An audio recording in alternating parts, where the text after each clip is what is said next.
Mumbai इंडियन्सला top 4मध्ये जाण्यासाठी हवी आहे या संघांची साथ.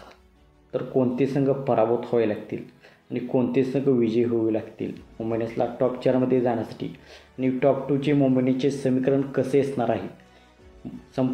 या व्हिडिओमध्ये आपण मुंबई इंडियन्सच्या संपूर्ण पॉईंट टेबलचे समीकरण पाहणार आहोत. तर मित्रांनो, मी आहे सोमनाथ सरगर. आपण पाहत आहात क्रिकेट मराठी. मित्रांनो, या चॅनलवर आपण क्रिकेटच्या मराठीतून अपडेट्स पाहत असतो. तर आपण चॅनलवरती नवीन असाल तर आमचा यूट्यूब चॅनल सबस्क्राईब करा. मित्रांनो, सध्या IPL बंद आहे. भारत आणि पाकिस्तान यांच्यामध्ये युद्ध सुरू असल्यामुळे IPL एका आठवड्यासाठी पुढे ढकलण्यात आले आहे. तर आता 16 मेपासून IPL पुन्हा सुरू होईल असे चित्र आहे, अशी वृत्तांची माहिती आहे. तर मित्रांनो, मुंबई इंडियन्सला टॉप 2मध्ये जायचे असल्यास काय करावे लागेल, किती सामने जिंकावे लागतील हे आपण पाहूया. तर मित्रांनो, मुंबई इंडियन्सची टीम पॉईंट टेबलमध्ये 4थ्या स्थानावरती आहे. सध्या मुंबई इंडियन्सचे 12 सामने झाले आहेत. 12 सामन्यांपैकी 7 सामन्यांमध्ये विजय आणि 5 सामन्यांमध्ये मुंबई इंडियन्सचा पराभव झालेला आहे आणि मुंबई इंडियन्सची टीम 4थ्या क्रमांकावरती आहे. त्यांचे 14 पॉईंट आहेत. मुंबई इंडियन्सला टॉप 2मध्ये जाण्यासाठी सर्वात प्रथम त्यांचे सामने राहिलेले आहेत 2. एक दिल्ली विरुद्ध आणि एक पंजाब विरुद्ध. हे त्यांचे 2 सामने राहिले आहेत. तर सर्वात प्रथम त्यांना हे करावे लागेल की हे दोन्ही सामने त्यांना जिंकावे लागतील.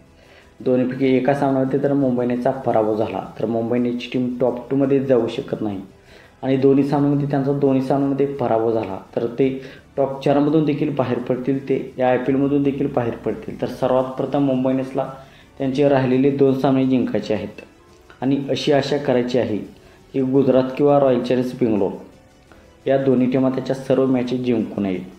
तर गुजरातचे सामने आहेत चेन्नई, लखनौ आणि दिल्ली विरुद्ध आणि बेंगलोरचे सामने आहेत हैदराबाद, कोलकाता आणि लखनौ विरुद्ध.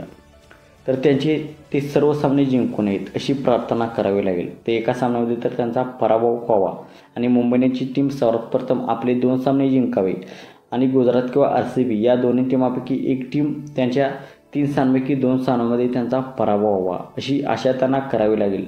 तरच ते टॉप 4मध्ये जातील. तर सर्वात प्रथम त्यांना आपले दोन्ही सामने जिंकायचे आहेत.